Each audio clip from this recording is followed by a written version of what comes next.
Video காலில் வரக்கூடிய தலைவர் அல்ல, வீட்டுக்கே வரக்கூடிய தலைவர், தமிழக வெற்றி கழகத்தினுடைய தலைவர் தளபதி அவர்கள்.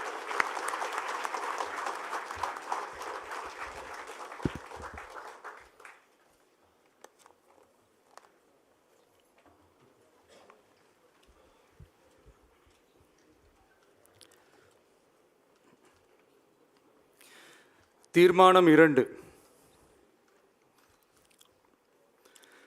கொள்கை எதிரிகள் மற்றும் பிளவுவாத சக்திகளுடன் என்றைக்கும் நேரடியாகவோ மறைமுகமாகவோ கூட்டணி இல்லை.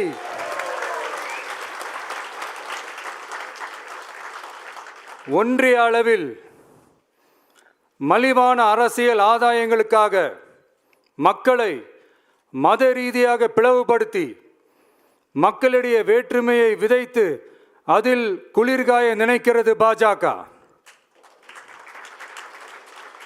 அவர்களின் இந்த விஷமத்தனமான வேலைகள் வேறு எங்கு வேண்டுமானாலும் எடுபடலாம், ஆனால் தமிழகத்தில் ஒருபோதும் எடுபடாது.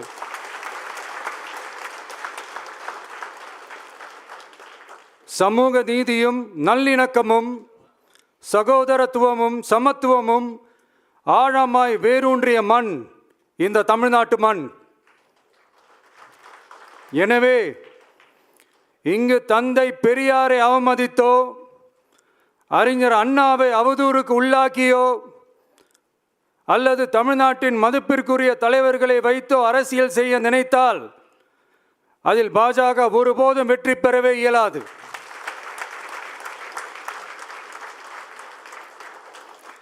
சுயநல அரசியல் லாபங்களுக்காக பாஜகவுடன் கூடி குழைந்து கூட்டணி போக திமுகவோ அதிமுகவோ இல்லை. நம் தமிழக வெற்றி கழகம்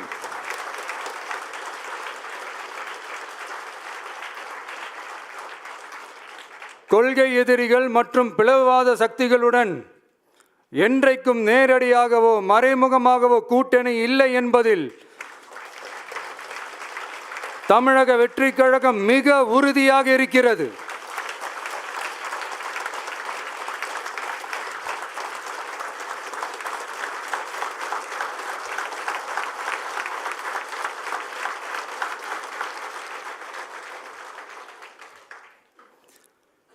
கூட்டணி என்றாலும் தமிழக வெற்றி கழகம் தலைமையில் அமையும் கூட்டணி எப்போதும் திமுக மற்றும் பாஜகவுக்கு எதிரானதாகத்தான் இருக்கும் என்பதையும் அதில் சமரசம் என்ற பேச்சுக்கே இடமில்லை என்பதையும் உறுதிப்பட செயற்குழு வாயிலாக தெரிவித்துக் கொள்கிறோம்.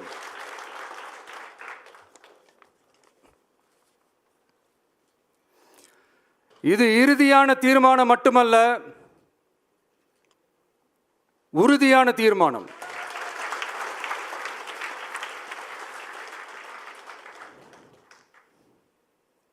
தீர்மானம் 1. நாம எல்லாருக்குமே வாழ்வாதாரம் இருக்கு, இல்லைன்னு சொல்லல. ஆனா நம்ம எல்லாரோட வாழ்வாதாரத்துக்கும் அடிப்படையா இருக்கிறதுல விவசாயிகளும் ரொம்ப முக்கியமானவங்க. அப்படிப்பட்ட நம்ம விவசாயிகளுக்காக அவங்க கூட நிற்க வேண்டியது நம்ம கடமை. அந்த கடமையை நாம் சரியா செஞ்சே ஆகணும். கண்டிப்பா நாம விவசாயிகள் பக்கம் எப்பவும் நிற்போம் நிற்போம் நிற்போம், நின்னே தீருவோம். பரந்தூர் விமான நிலைய பிரச்சனை தொடர்பா தமிழ்நாடு முதலமைச்சர் மாண்புமிகு திரு மு.க. ஸ்டாலின் அவர்களுக்கு ஒரு கடிதம் எழுதியிருக்கிறோம். அதை நான் இங்கே கொஞ்சம் படித்து காட்டுறேன். மாண்புமிகு தமிழ்நாடு முதலமைச்சர் அவர்களுக்கு வணக்கம். பரந்தூர் பகுதியில் விவசாய நிலங்களை அழிச்சிட்டு புது ஏர்போர்ட் கட்டுறதுக்கு எதிர்ப்பு தெரிவித்து அந்த பகுதியில் இருக்கிற பொதுமக்களும் விவசாயிகளும் வருஷ கணக்காக போராடிக்கிட்டு இருக்கிறாங்க. போராட்டத்தில் அவங்கள தமிழக வெற்றி கழகம் சார்பாக நான் போய் பார்த்தேன். அதுக்கு அடுத்த நாளே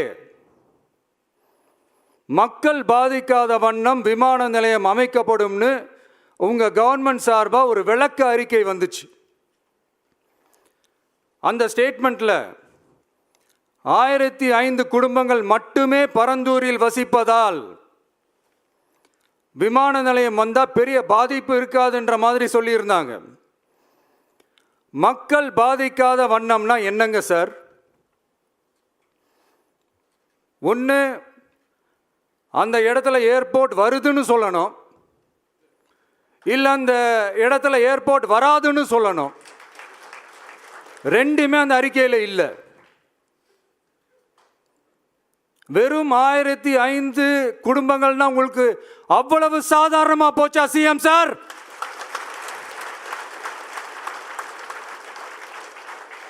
$15,000 மக்கள், அந்த மக்களும் நம்ம மக்கள் தானே. ஏன் அந்த அக்கறையோ அந்த மனிதாபிமானமோ உங்ககிட்ட இல்ல? எதிர்கட்சியா இருந்தா மட்டும்தான் மக்கள் மேல உங்களுக்கு அக்கறை இருக்குமா?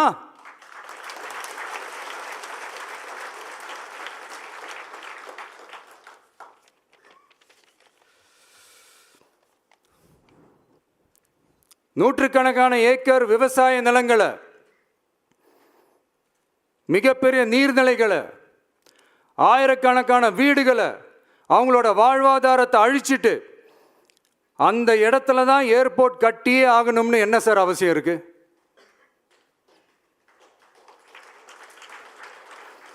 அப்புறம் எப்படி சார் நீங்க உங்களை மக்களின் முதல்வர்னு நான் கூசாம சொல்றீங்க?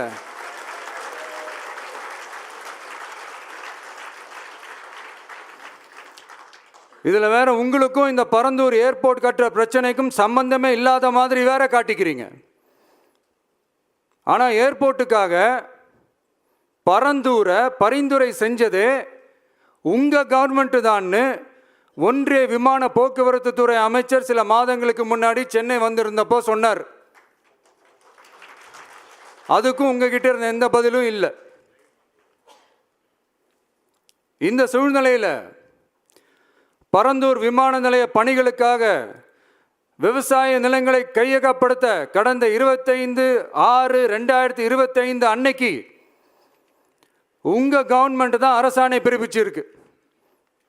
விமான நிலையம் அமைக்கிறதையே ஏற்க மாட்டோம்னு வருஷக்கணக்காக போராடுற மக்களோட நிலங்களையும் சேர்த்தே கையகப்படுத்த அந்த ஆணை பிறப்பிக்கப்பட்டிருக்கு. விவசாயிகளோட கண்ணீரை துடைக்க வேண்டிய தமிழ்நாடு அரசு அவங்களோட கண்ணில் குத்துறதாகவே இருக்கு இந்த ஜீவோ. இதெல்லாம் உங்களுக்கு தெரிஞ்சுதான் நடக்குதா? உங்க ஒப்புதலோடு தான் நடக்குதா? தெரியல, பதிலும் தெரியல. பரந்தூர் மக்களை இது வரைக்கும் நீங்க ஏன் சந்திக்கலன்னு கேட்டா அதுக்கும் பதில் இல்லை.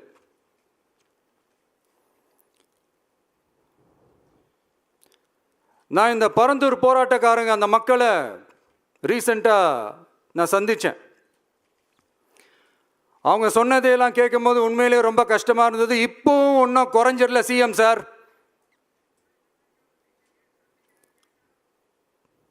சாதி மதம் கடந்து தங்களோட குடியிருப்புகளை, விவசாய பூமியை, வாழ்வாதாரத்தை, நீர்நிலைகளை காப்பாற்ற ஒன்னா நின்று போராடிக்கிட்டு இருக்கிற பரந்தூர் பகுதி விவசாய பெருங்குடி மக்களை தயவு செஞ்சு நீங்க நேர்ல சந்திச்சு பேசுங்க.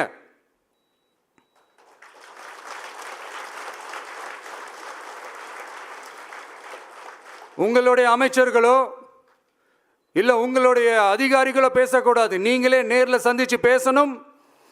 அந்த இடத்துல விமான நிலையம் வராதுன்ற உத்தரவாதத்தை அவங்களுக்கு நீங்க கொடுக்கணும்.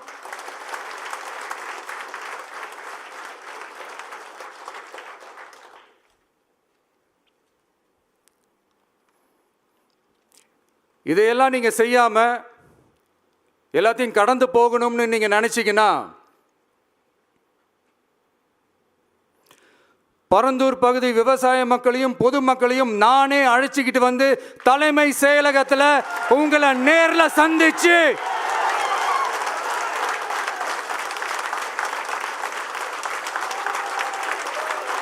நேர்ல சந்திச்சு முறையிடுற நிலைமை உண்டாகும். அப்படி ஒரு சூழலை நீங்க உருவாக்க மாட்டீங்கன்னு நான் நம்புறேன். அதையும் மீறி அப்படி ஒரு சூழல் வந்துச்சுன்னா நான் ஃபேஸ் பண்ண தயாரா இருக்கேன்.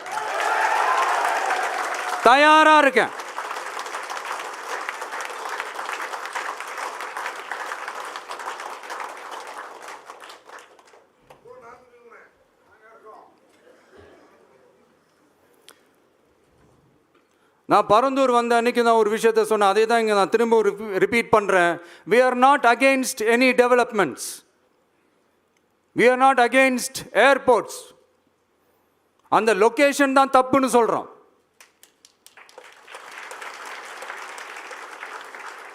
இதை நாங்கள் மட்டும் சொல்லலை, ஏவியேஷன் சேஃப்டி எக்ஸ்பர்ட்ஸ் மென்ஷன் பண்ணியிருக்கிறாங்க. that place is not fit for airport. Pilots அங்கே ஏர்கிராஃப்டை லேண்ட் பண்ணுறதுக்கு they might face a lot of problemsன்றது கூட அதில் மென்ஷன் பண்ணியிருக்கிறாங்க. அது மட்டும் இல்லை, அந்த வாட்டர் பாடிஸை அழித்து அதுக்கு மேலே ஏர்போர்ட், அந்த பில்டிங்ஸ், அந்த ரன்வேஸ் இதெல்லாம் வந்ததுக்கு அப்புறம் ஒரு மழைக்காலமோ இல்லை ஒரு floods டைம்லேயோ the whole Chennai city will be flooded. இதையும் அதில் மென்ஷன் பண்ணியிருக்கிறாங்க.